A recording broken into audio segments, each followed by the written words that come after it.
Life students, welcome back to another episode of Back to the Basics. So today, Aleah and I are tackling another commonly asked question about dating. And so today we are going to talk about soulmates, and specifically the question, is there the one? So, Aleah, is Logan your soulmate? I would like to think so, but the term soulmate is actually not biblical. Yeah. Because that implies that I am 50% of a soul and he would be 50% of a soul, and together we make 100%.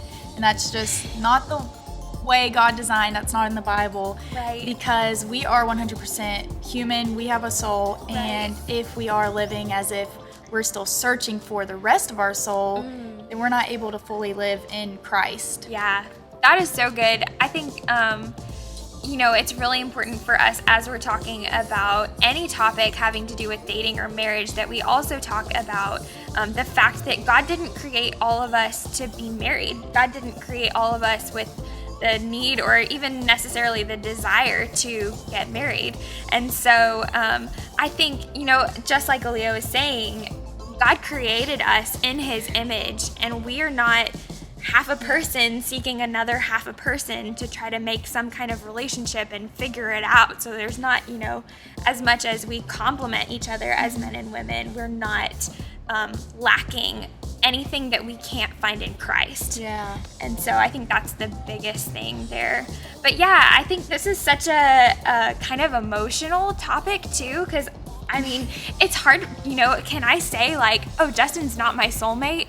That's kind of a weird thing to say. But I think that it's important for us to approach this really in truth. And so I think there's some really big pitfalls that we can fall into if we start saying that there's only one person out there for you. Yeah. So now I'll ask you, Okay. if Justin's not your soulmate, is Justin the one for you? Yeah, that's such a good question. We've kind of talked about this a little bit earlier as we were approaching this, because it's kind of a complicated thing as we're talking about God's will for our lives and God's sovereignty.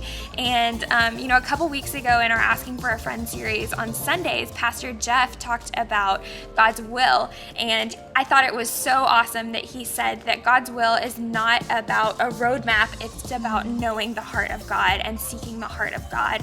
And I think the same thing exactly applies to this, that, in the episode whatever that was, Thursday, Josh talked about the passage in Ephesians 5 about marriage, about the roles of a husband and a wife.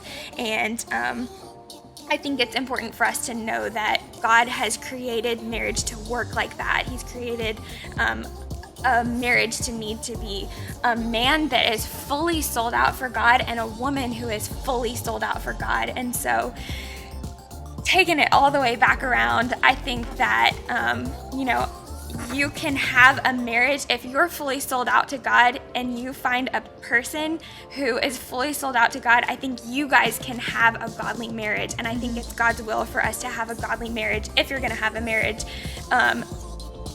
So to have a godly marriage, not necessarily to marry a specific person. Yeah. Josh, actually, Pastor Josh, he put it in, wrapped it all up, put a bow on it, and he said, it's not God's will for us to find the one, but it's God's will for our marriage to glorify him. Yeah.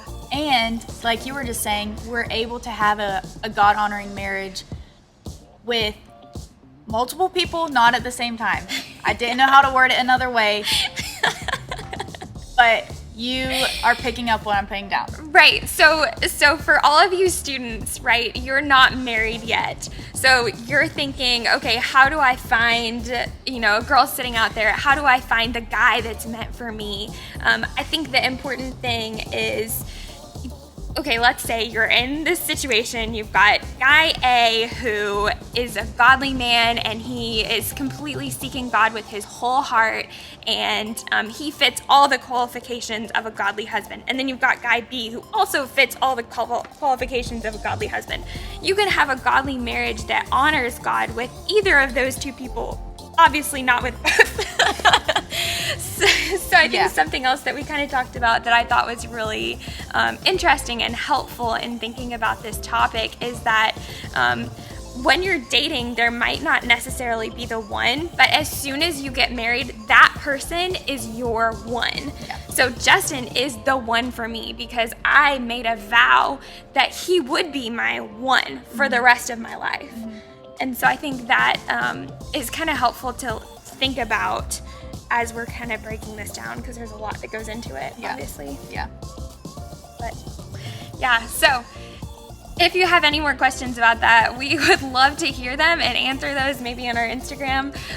But we love you guys, and we hope that you have enjoyed this episode of Back to the Basics, and we will see you next week.